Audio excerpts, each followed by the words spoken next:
Hello students, I hope you all are fine.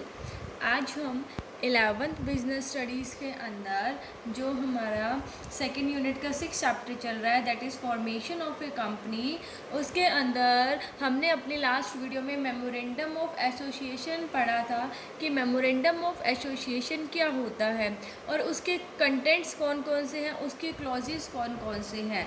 So 2 clause तो हम पढ़ चुके हैं। आज हम अपना थर्ड क्लॉज पढ़ेंगे, दैट इज़ ऑब्जेक्ट क्लॉज। ठीक है। सो ऑब्जेक्ट क्लॉज क्या होता है, देखिए ऑब्जेक्ट क्लॉज वो क्लॉज होता है जो कंपनी का जो मेन ऑब्जेक्टिव है और जो अदर सेकेंडरी जो ऑब्जेक्टिव्स है उनको बताता है। मतलब जो क्लॉज कंपनी के ऑब्जेक्टिव्स के बारे में बताता है, तो मेन ऑब्जेक्टिव और जो दूसरे ऑक्सिलरी ऑब्जेक्टिव हैं या दूसरे सेकेंडरी जो ऑब्जेक्टिव्स हैं उनको ऑब्जेक्ट क्लॉज जो है वो मेंशन करता है। क्या बताता है ये clause? Defines the powers of the company and state it's limit. इसके अंदर कंपनी की पावर्स को बताया जाता है कि कंपनी की कौन कौन सी पावर है, ठीक है, और उसकी लिमिट्स कितनी है। मतलब उसकी लिमिट्स भी बताई जाती है कि इसके बाहर आप कुछ भी नहीं कर सकते हो। सो जो ऑब्जेक्ट क्लॉज है वो हमें कंपनी के मेन ऑब्जेक्टिव और जो अदर सेकेंडरी ऑब्जेक्टिव्स हैं उनके बारे में बताता है, और कंपनी की जो पावर्स है और उनकी लिमिट्स है उनके बारे में इसमें डिस्क्राइब किया जाता है ऑब्जेक्ट क्लॉज के अंदर। अब कंडीशन क्या क्या है ऑब्जेक्ट क्लॉज की, कि जो ऑब्जेक्टिव है वो लीगल होना चाहिए, ठीक है, इलीगल नहीं होना चाहिए। जो उसका जो भी हम बिजनेस करें वो लीगली मतलब लीगल हो, ठीक है, बिजनेस पॉइंट ऑफ व्यू से वो लीगल होना चाहिए, इलीगल नहीं होना चाहिए। ऐसा कोई काम ना करें जो कि इलीगल हो। फिर should not be contrary to the provision of any law. किसी भी लॉ के अकॉर्डिंग वो कॉन्ट्रेरी नहीं होना चाहिए, ठीक है, मतलब ऑब्जेक्टिव ऐसा नहीं होना चाहिए कि किसी लॉ का उल्लंघन करे वो, ठीक है, उसको वायलेट करे। सो उसके बाद है objective must not be immoral. Objective जो है वो इमोरल नहीं होना चाहिए, अनैतिक नहीं होना चाहिए, अनएथिकल नहीं होना चाहिए। ऑब्जेक्टिव जो है वो मोरल होना चाहिए, ठीक है। सो ऑब्जेक्ट क्लॉज जो है वो मेन ऑब्जेक्टिव और अदर सेकेंडरी ऑब्जेक्टिव के बारे में बताता है। कंपनी की जो पावर्स है और उसकी जो लिमिट्स है वो बताता है। कंडीशन क्या है कि ऑब्जेक्टिव लीगल होना चाहिए। प्रोविज़न की नज़रों में उसका अपोजिट, मतलब ऐसा नहीं होना चाहिए कि किसी लॉ को वायलेट करे। और ऑब्जेक्टिव जो है वो इमोरल भी नहीं होना चाहिए, मतलब मोरल होना चाहिए, नैतिक होना चाहिए, एथिकल होना चाहिए। अब ऑल्ट्रेशन, क्या हम ऑब्जेक्ट क्लॉज को ऑल्टर कर सकते हैं, चेंज कर सकते हैं? हाँ, बिल्कुल कर सकते हैं अगर आप ऑल्ट्रेशन करना चाहते हो। लेकिन कैसे? एक तो हम स्पेशल रिजोल्यूशन पास करेंगे। स्पेशल रिजोल्यूशन हमें पता है कि जो मेंबर्स हैं उनकी 75% की हमें कंसेंट चाहिए होती है। 75% जो मेंबर्स हैं वो एग्री होने चाहिए। Plus permission of company law board, इसके अंदर हमें कंपनी लॉ बोर्ड की परमिशन भी लेनी पड़ती है। देखिए, स्पेशल रिजोल्यूशन पास करके और कंपनी लॉ बोर्ड की परमिशन लेके हम इस क्लोज को ऑल्टर कर सकते हैं। इस क्लोज के अंदर जो चेंजेस है वो हम कर सकते हैं। सो ये तो था हमारा ऑब्जेक्ट क्लोज। नेक्स्ट है हमारा लाइबिलिटी क्लोज। अब लाइबिलिटी क्लोज जो है ये मेंबर्स की लाइबिलिटी बताता है, ठीक है, कि मेंबर्स जो है उनकी लाइबिलिटी कितनी है। इस पॉइंट ऑफ व्यू से दो है। देखो, कंपनी जो है वो दो होती है, एक तो लिमिटेड बाय शेयर और एक लिमिटेड बाय गारंटी, ठीक है। अब कंपनी लिमिटेड बाय शेयर क्या होती है, यहाँ पर जो मेंबर्स की लाइबिलिटी है ना वो कहाँ तक लिमिट होती है, जो उन्होंने उनके पास शेयर है ना उनके अनपेड अमाउंट तक, अनपेड जो उन्होंने पे ही नहीं किया। मतलब मान लीजिए कि अगर एक मेंबर जो है वो 10 रुपीज़ का एक शेयर खरीदता है, कितने का? 10 रुपीज़ का एक शेयर उसने खरीदा, ठीक है। अब कंपनी वाइंड अप हो रही है, कंपनी को ज़रूरत है, ठीक है, पैसों की।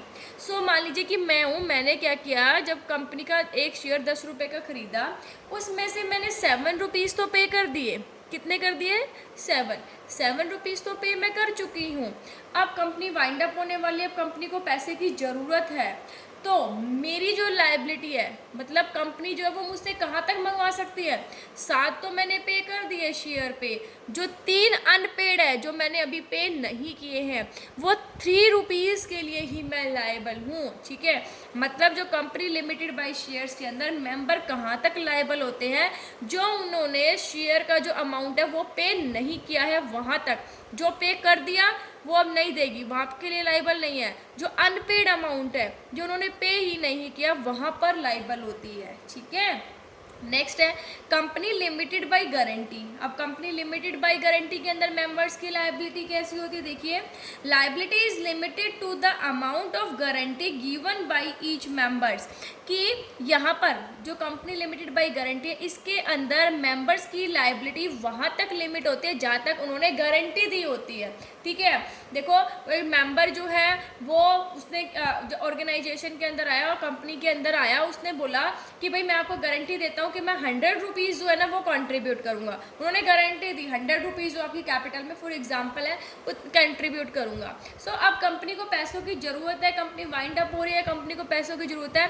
अब मान लीजिए मैंने 70 रुपीज़ तो कर दिए कंट्रीब्यूट, भाई मैंने कितने की गारंटी ली थी कि 100 रुपीज़ जो है वो मैं कंट्रीब्यूट करूँगी। ठीक है, अब मैंने 70 रुपीज़ तो दे दिए थे पहले, लेकिन जो 30 रुपीज़ है वो रहते थे, मतलब 30 रुपीज़ तक मेरे से मंगवा सकती है क्योंकि मैंने गारंटी कहाँ की दी थी, 100 रुपीज़ की दी थी शेयर कैपिटल में इन्वेस्ट करने की, कंट्रीब्यूट करने की। तो 70 तो मैं कर चुकी, तो 30 तक जितनी मैंने गारंटी दी है वहाँ तक जो है कंपनी मेरे से पैसा ले सकती है। ठीक है, सो ये होता है कंपनी लिमिटेड बाय शेयर्स और कंपनी लिमिटेड बाय गारंटी। तो लायबिलिटी क्लॉज जो है वो मेंबर्स की लायबिलिटी को डिफाइन करती है। नेक्स्ट है ऑल्ट्रेशन, कि क्या आप इसके अंदर चेंजेस कर सकते हैं, किसके अंदर, जो हमारा ये लायबिलिटी क्लोज है। सो देखिए by passing unanimous resolution in a meeting of its member, हाँ हम इसके अंदर चेंज कर सकते हैं, लेकिन इसके लिए हमें अनएनिमियस रिजोल्यूशन पास करना पड़ता है। अब तक आपने स्पेशल रिजोल्यूशन पढ़ा था और ऑर्डिनरी रिजोल्यूशन पढ़ा था। रिजोल्यूशन मतलब प्रस्ताव, ठीक है। स्पेशल रिजोल्यूशन के अंदर क्या था कि 75% मेंबर्स एग्री होने चाहिए, ऑर्डिनरी के अंदर क्या था कि मिनिमम 50% जो है मेंबर्स एग्री होने चाहिए। लेकिन अगर हम अनएनिमियस रिजोल्यूशन की बात करें तो यहाँ पर 100 के 100% जो मेंबर्स हैं वो इस बात पर एग्री होने चाहिए। ठीक है, जब भी हम क्या कर सकते हैं उसके अंदर ऑल्ट्रेशन कर सकते हैं, मतलब अनएनिमियस रिजोल्यूशन को पास करके मीटिंग के अंदर हम अगर ऑब्जेक्ट क्लॉज को लायबिलिटी क्लॉज को चेंज करना चाहे तो हम कर सकते हैं। नेक्स्ट आता है कैपिटल क्लॉज। कैपिटल क्लॉज क्या बताते हैं, देखिए specifies amount of the share capital with which a company is to be registered. Capital clause जो है वो शेयर कैपिटल का वो अमाउंट बताता है जिससे कंपनी रजिस्टर्ड हुई है। मतलब जब कंपनी आई, जब कंपनी का फॉर्मेशन हुआ तो कितनी शेयर कैपिटल के साथ वो आई, ठीक है, वो जो रजिस्टर्ड कितनी हुई उसकी, ठीक है, मतलब जिसे हम रजिस्टर्ड कैपिटल भी कहते हैं, एथोराइज्ड कैपिटल भी कहते हैं और नॉमिनल कैपिटल भी कहते हैं। मतलब शेयर कैपिटल का वो अमाउंट बताता है जिससे कंपनी रजिस्टर्ड हुई होती है। जब कंपनी का फॉर्मेशन हुआ तो कंपनी के पास कितनी कैपिटल थी, ठीक है, वो होती है हमारी रजिस्टर्ड, एथोराइज्ड या नॉमिनल कैपिटल। तो जो कैपिटल क्लॉज है वो शेयर कैपिटल को स्पेसिफाई करता है। कहते हैं company can issue number of shares which are authorised by its memorandum of association. और एक कंपनी जो है वो उतने ही शेयर्स इशू कर सकती है जितने कि उसके मेमोरेंडम ऑफ एसोसिएशन के अंदर एथोराइज्ड यदि हुए। अगर मेमोरेंडम ऑफ एसोसिएशन के अंदर ये है कि कंपनी 1 लाख शेयर इशू कर सकती है तो 1 लाख से ज़्यादा वो नहीं कर सकती, 1 लाख शेयर ही वो इशू करेगी। अगर वो करना चाहे तो, अगर उसे चेंज करने तो उसे क्या करना पड़ेगा, कर सकते हैं चेंज, लेकिन उसके लिए उसे एक स्पेशल रिजोल्यूशन पास करना पड़ेगा, प्लस में कंपनी लॉ बोर्ड की अप्रूवल लेनी पड़ेगी। मतलब एक स्पेशल रिजोल्यूशन को पास करके, मतलब 75% जो मेंबर्स हैं उनकी कंसेंट होनी चाहिए उसको, ठीक है, उसके लिए, और कंपनी लॉ बोर्ड की अप्रूवल के साथ वो कैपिटल क्लॉज को अल्टर कर सकती है, कैपिटल क्लॉज को चेंज कर सकती है। नेक्स्ट है हमारा एसोसिएशन एंड सब्सक्रिप्शन क्लॉज। इसके अंदर जो डायरेक्टर्स है वो अपनी डिक्लेरेशन देते हैं। क्या डिक्लेरेशन होते हैं, देखो ये सेम यही लाइन आपको मेंशन करनी है, इसको आप चेंज नहीं कर सकते।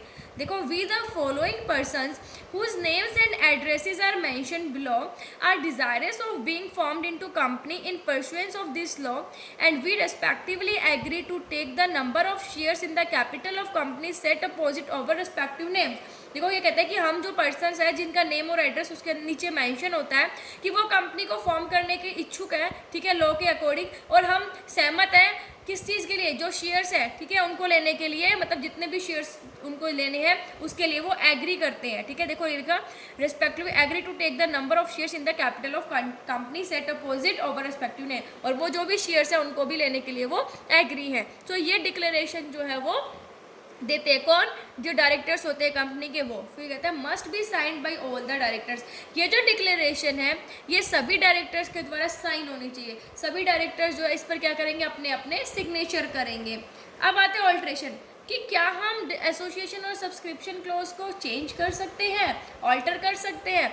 So it can't be altered, it can't be altered, इसे हम चेंज नहीं कर सकते। देखो इस चीज़ को, सब्सक्रिप्शन क्लोज जो है इसको हम चेंज नहीं कर सकते। बाकी सारे क्लोजेज में हम ऑल्ट्रेशन कर सकते हैं बट इसके अंदर हम नहीं कर सकते। ये हमारा मेमोरेंडम ऑफ एसोसिएशन के जो हमारे 6 क्लोज थे वो हमारे कंप्लीट हो गए। आई होप समझ आ गए होंगे आपको। Thank you, stay safe, stay home.